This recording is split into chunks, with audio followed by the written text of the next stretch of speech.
Tonight on CTV, we're going to take a look at how students feel about the COVID-19 vaccine and a complete rundown on CSU volleyball. Then, we'll take a look at why you should vote in the upcoming CSU election and a workout program for dogs.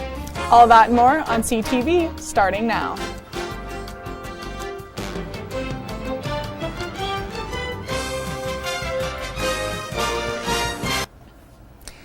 Good evening, Rams, and thank you for joining us tonight. I'm Robbie Patla. And I'm Sophia Ridley. Let's get right into some hard-hitting news. Starting off tonight, a second person has been arrested on account of the homicide of Danielle Hopton. According to the police report, the 18-year-old died from injuries due to an assault on February 6th. Stephen McNeil, former partner to Hopton, was arrested that Sunday, facing charges of first-degree murder, violation of a criminal protection order, and 2 counts of violation of bail conditions. The second person in question is Ian Reyes, who was asked about the crime and told authorities that he did not know either party and had no information about the attack. After receiving evidence to this false statement, he was arrested on Thursday in suspicion of attempt to influence a public servant and accessory to a crime. According to the Coloradoan, Reyes was released after posting a $450 bond and appeared in court Tuesday afternoon on February 16th. CTV will continue to update you on this story once further information has been released. A Fort Collins couple was sentenced to federal prison. 40-year-old Teresa Rodriguez and 44-year-old Jeremy Caron had a prostitution ring operating out of the Denver Tech Center from June of 2018 to March of 2020, until it was dismantled by the FBI. The couple recruited women from 6 different states to provide escort services and perform sexual acts. Rodriguez faces 15 months in federal prison, and Caron was sentenced to 30 months. Both will be supervised for 5 years after their release. Caron was also offered to pay $15,000 towards a victim's fund. Now we're going to hand it over to Sarah Fowler, live in the studio, to talk about the importance of voting at the CSU election. Thanks, Sophia. While we're waiting for the candidates for the upcoming election for the ASCSU, we went to the campus of Colorado State University to talk to students on the importance of voting in this election. With the ASCSU election starting campaigning season, it is important to find out how to vote and why it is so important to vote. I voted in the most recent CSU election, and I remember voting for Taylor and Noah, and I voted because I saw it on Instagram's, the CSU official Instagram page, and I was like, oh, I have the time, I might as well just do it just to participate. CSU is given $1.6 million from student fees every year to put back into the community. Students need to be aware where that money is going and how it is going to impact them. I think voting for anything, there has to be a lot of participants. So just to see what there has to have, a lot of people have to have different opinions and just be involved, I guess, too. You are voting not only for who's going to be the next president and vice president, but you are voting for what changes they want to be implemented. I think it's good to vote for the candidates that I believe in, and I think that they have good morals and values, and I like to vote for candidates who align with my beliefs and what I think would be good for the CSU community. The 1st of March campaigning begins, and it's time to pay attention to the running candidates and what their plans are if they get elected. Back to you, Sophie. On Friday, Colorado State University's President Joyce McConnell announced that hybrid classes will finally change back to in-person for the fall semester of 2021. McConnell said as excited as she is to reopen in-person classes, CSU does recognize that with the ongoing pandemic, there will still be challenges. She also said that there will still be the option of hybrid and remote learning for those who are high risk or have high-risk family members.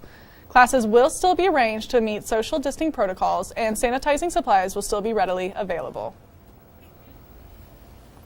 Don't go anywhere, Rams. Because Zaya Hiley will let us know whether or not these freezing cold temperatures will remain throughout the week.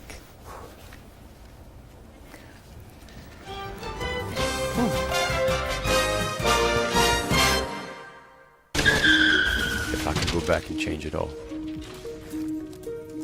I would. I think I'm gonna miss you the most. I'm sorry. I'm so sorry. I'm so sorry. Or maybe it's just the little moments. If I could go back and change it all, if I could go back, I would. but I can't.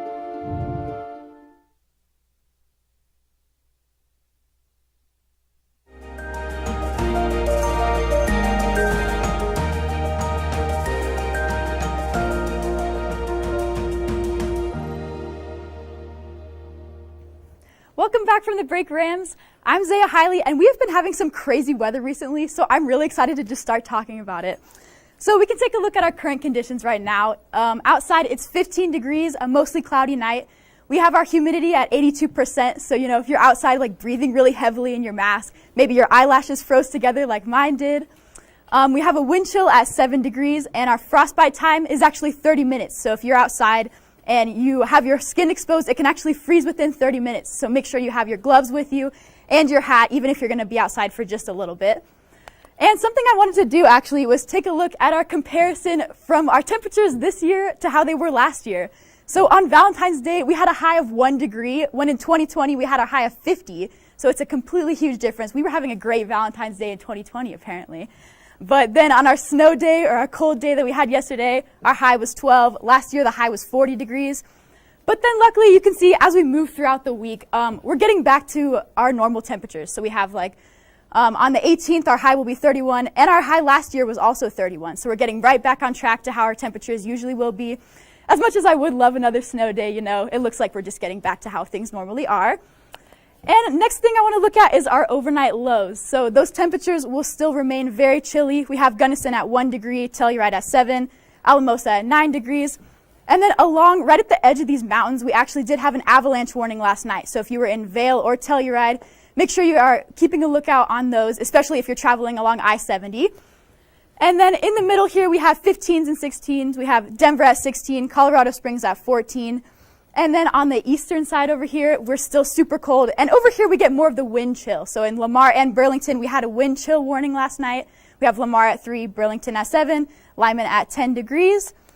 But if you're in Fort Collins, we actually will have a little bit warmer temperatures. And tomorrow, our highs across the state will look like a little above freezing. Some places are reaching above it, like Grand Junction gets 38. They always get those warm temperatures. I'm really jealous. Telluride down at 18, pretty chilly. Alamosa gets above freezing at 34 degrees. And then up in northern Colorado, we have Craig at 28, Vail at 25. Denver gets up to 31, and Sterling at 30 degrees. But like I said, in Fort Collins, we'll have a chilly day tomorrow. So we'll have a high of 29 and a low of 11 with afternoon snow expected. So the sunset will be at 5:37 p.m., and then that's when the snow will start rolling in. We're expecting to have about 1 to 3 inches by the end of that day. So overnight, we'll get a little bit of snow rolling in. And then lastly, we can check out our 5-day forecast. So like I said, on Wednesday, we have our snow coming in. On Thursday, we'll clear up with a high of 31 and a low of 8. And then throughout the week, we stay within those 30s. So we have Friday 35 with a low of 16. Saturday, we have a chance of rain and snow with a high of 38 and a low of 20. And then on Sunday, we get a high of 39, almost 40 degrees. I will definitely take it. So that is all I have for the weather, though. But please stay tuned because Sophia and Robbie have more stories for you after the break. Touchdown! Oh, did you see that? Whoa, we scored? Yeah, we scored. We're going to the playoffs. I can't believe I missed that. Every time I'm buzzed, I spend too much time on my phone. What? I should take your phone away. No. I'll call for a ride. Wait, why does my face look like that? I'm playing with these new face filters. Okay, you know what? Yep, that's mine. I'm gonna need that back. No. Kevin! Welcome back from the break, Rams. We have a lot more news to cover, so let's get right into it. The Senate's vote fell short, 57 to 43, with less than 2/3 of the vote needed to convict previous President Donald Trump.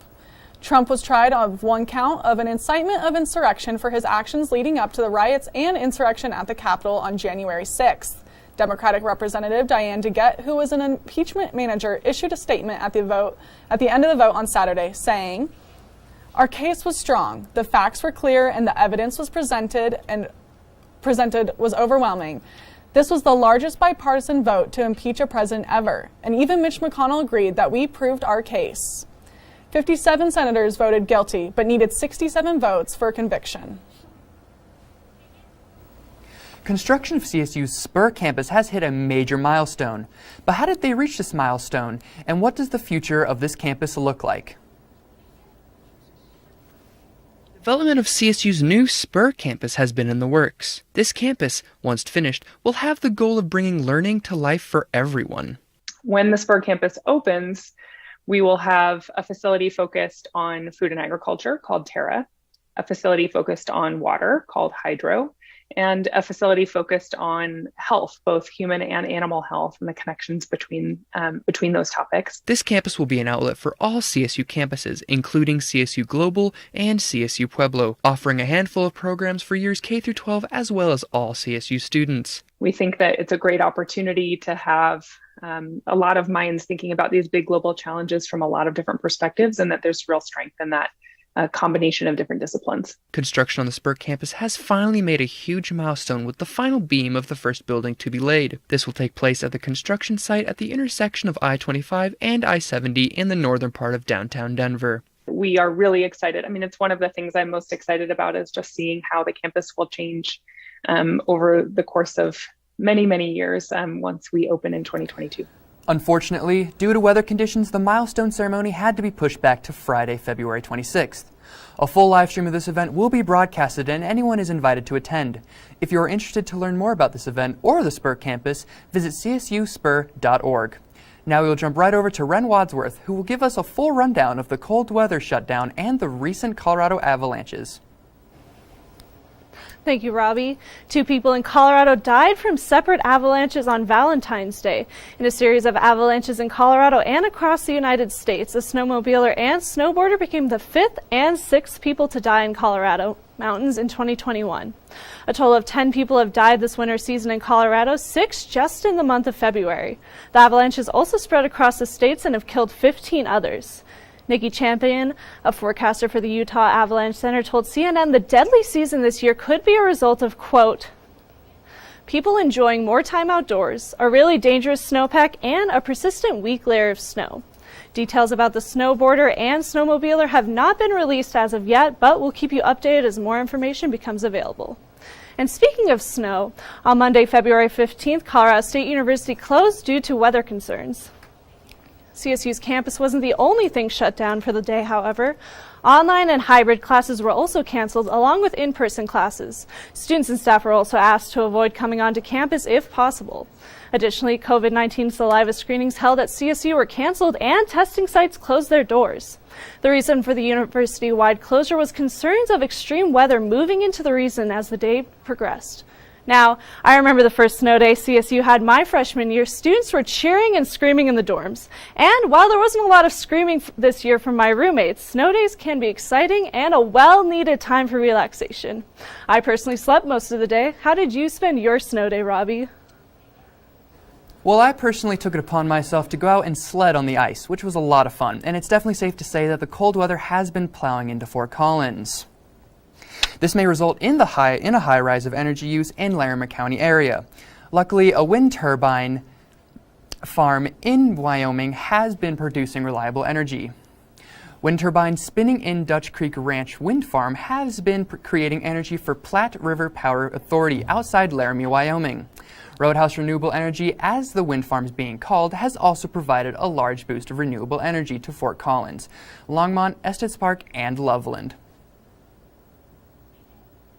With Colorado planning to have vaccines available to the general public by this summer, I asked college students what their thoughts are on being vaccinated. For most college kids, the coronavirus has no serious symptoms for them, and many of them show no symptoms during the time in which they have COVID. According to the Center for Disease Control and Prevention, being reinfected is pretty rare. So are college kids going to get the vaccination? I do plan to get the vaccine because as a college student, I think that it's really important for me to protect the people in my community around me. I also still want to go out and do things and live my life in this society. I think the vaccine is a really important thing for a lot of people to get, especially healthcare workers and the elderly and children, those that are more susceptible to the virus. I don't feel that there's a need to take that vaccine. Some worry that if they do not get the vaccine, that they may not be allowed to attend certain public affairs such as concerts. But others think that the vaccine will incentivize people to seek out immunization in order to participate in social gatherings. Getting the vaccine should be more of an incentive to allow you to participate in social events sooner, but it shouldn't necessarily be a detriment to those individuals who choose to not get it. CSU does not require students to have the COVID vaccine, but does encourage students and staff to get tested weekly. For more information about the phases of the COVID vaccine, visit covid19.colorado.gov. Don't go anywhere, Rams. Because we have HUBbard up next to give you his top play of the week. Once again, I'm Sophia Ridley. And I'm Robbie Patla. Have a good night, Rams.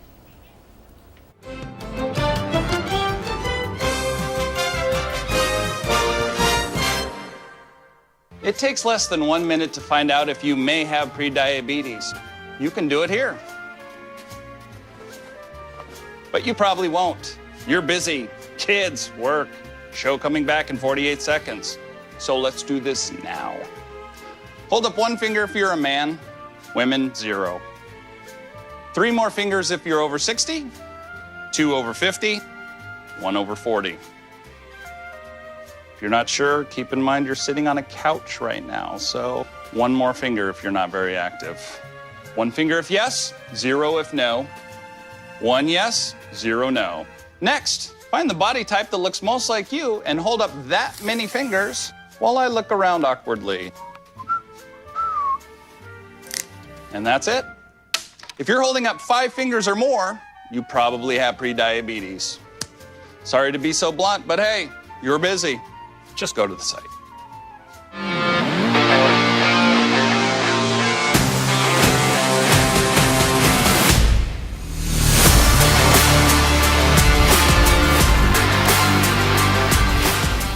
How's it going, Rams? Welcome back from the break into HUBbard's Huddle, hosted always by myself, Ellison Hubbard.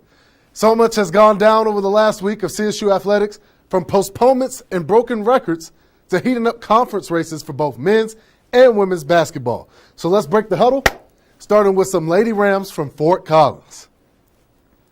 Houses both of Colorado State's hot basketball teams, and to kick off the conversation about these squads on the court, let's take a look at what the women's head coach Ryan Williams has been up to with his talented band of ballers. Looking forward to a pivotal series against the New Mexico Lobos, the Lady Rams got an unexpected bye week last week after both games against the Lobos were postponed due to COVID-19 within the New Mexico program. With the news, the last game CSU played was on February 6th, nearly 2 weeks ago. But even with the break, the Rams still sit at the number 1 spot in the Mountain West, leading the conference with a 10-2 record. If they finish these last few games out strong, Coach Williams' squad has the chance to finish on the top of the Mountain West for the first time since the 2016-2017 season, when they finished at 15-3. And looking at this week's matchup, the 14-2 Rams host the 9-8 and 7th place Wolfpack in the 2-game series this weekend. So the question has to be asked, after an unwanted off week, can the Rams keep their 7th-game winning streak going to maintain their top spot in the conference? All I know is that a Mountain West championship, for the first time in 5 years, is coming down to the wire. We'll find out Friday at 6 whether CSU can take another step forward towards that goal. And staying right here in Moby, the CSU men's basketball team encountered similar issues last week against the same opponent, when their upcoming doubleheader against New Mexico was called by the Mountain West. And just like their female counterparts, the last game the men played was on February 6th against rival Wyoming and Laramie. To make things even worse, Coach Medved and his boys were scheduled to have a non-conference game this Tuesday against Northern Colorado, but it was knocked out too. So after a long break, their next matchup lies on Saturday. Yes, this Saturday against the Wolfpack in Reno, who sits at 5th in the Mountain West. Or does it? On last night's coaching show, Coach Medved voiced his doubt that the series will happen this weekend. And this morning, the news came official through the Mountain West social media channels. So yet another stoppage, their 3rd in 2 weeks, leaves the Rams with even less margin for error if they want to go dancing come March. Right now, CSU is picked by ESPN brachologist Joe Lunardi to be one of the last 4 squads in the NCAA tournament as a 12th seed, meaning they have to play a first 4 game. Obviously, the less games they're able to play, the less chances they have to build up that resume and climb their way into the big dance. Now, sitting at home for the second straight week, the only thing CSU can do now is look ahead to the last series of the regular season against rival Air Force, who comes to town next weekend. And still hanging on the court, the CSU volleyball team improved to 3-1 after winning both games against Nevada this past weekend. Brianna Reynolds led the charge on the road, putting in 16 kills on Friday and 13 kills on Saturday. And fellow Rams Sierra Zimmerman also took charge, leading both games in assists with 37 and 41 to be exact. After taking care of business, the Rams, now 4th in the Mountain West, look ahead to this Thursday and Saturday against UNLV, a team who's ahead of CSU in the Mountain West, only a 2-0 record. Can a preseason player of the year, Brianna Reynolds, continue to dominate with kills against the Rebels? Can Sierra Zimmerman keep dishing out dimes and help the Rams to victory? CSU faithful can't wait to find out. And now, hold on, Rams. Don't forget that I can't go until I show my top play of the week. Some SEC basketball was happening this weekend, and Tennessee gave Georgia all they got. Let's take a look at this ferocious dunk by freshman Keon Johnson. And here we go, the dish to Keon Johnson. Slam! Ooh, the slam! I'm going to turn off the TV. I just disrespected this man. Oh, my gosh. I can't believe it. It's on TV. I might want to cover my face going into campus next week. I can't be seen after that. But that's all I have for you tonight, Rams. But don't go away, because Ty Gold Branson is up next to tell you all about an upcoming author right here in Larimer County. Stay tuned, Rams.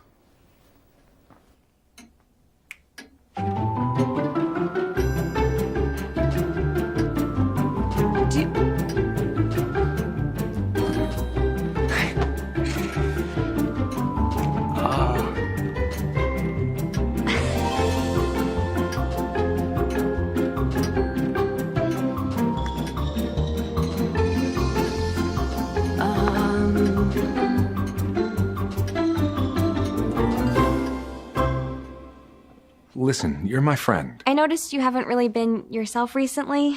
Yeah, I feel like something's up. How are you? Are you okay? Is there anything you want to talk about? I just want to know how you're feeling. And listen, even if you don't know what to say, I'm here to talk. No matter what you're going through, I just want you to know I'm here. I've got your back. When you want to talk, I'm here.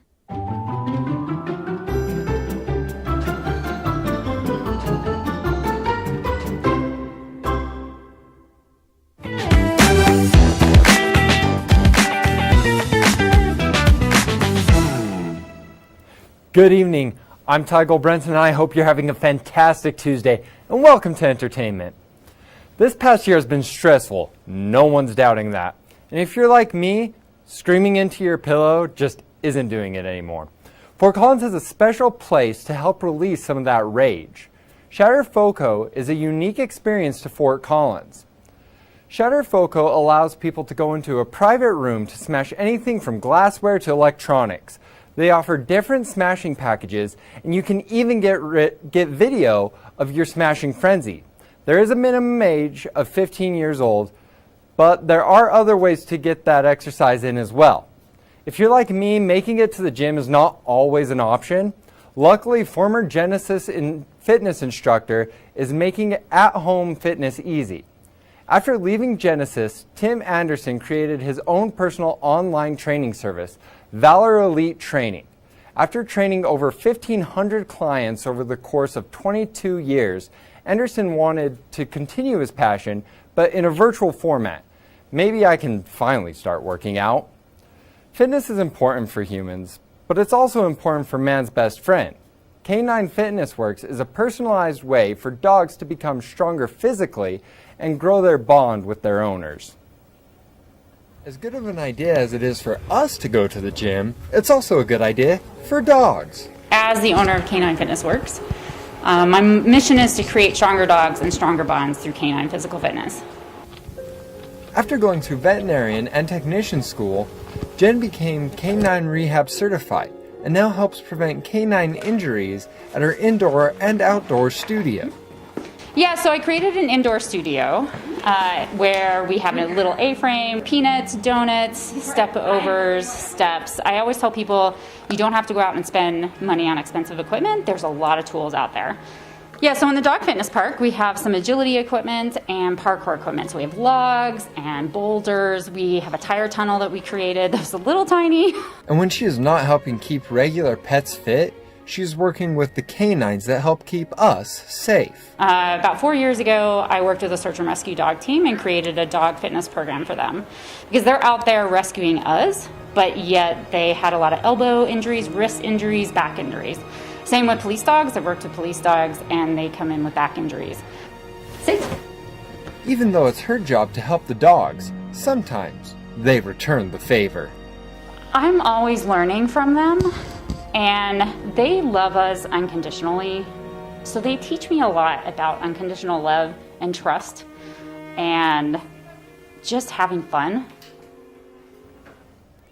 Sometimes we take our dogs for granted. The least we can do is help them stay healthy. Gretchen Cleveland, a mom, teacher, and lawyer, is now becoming an author. After being inspired by her adventures, Gretchen decided it was time to write a children's book.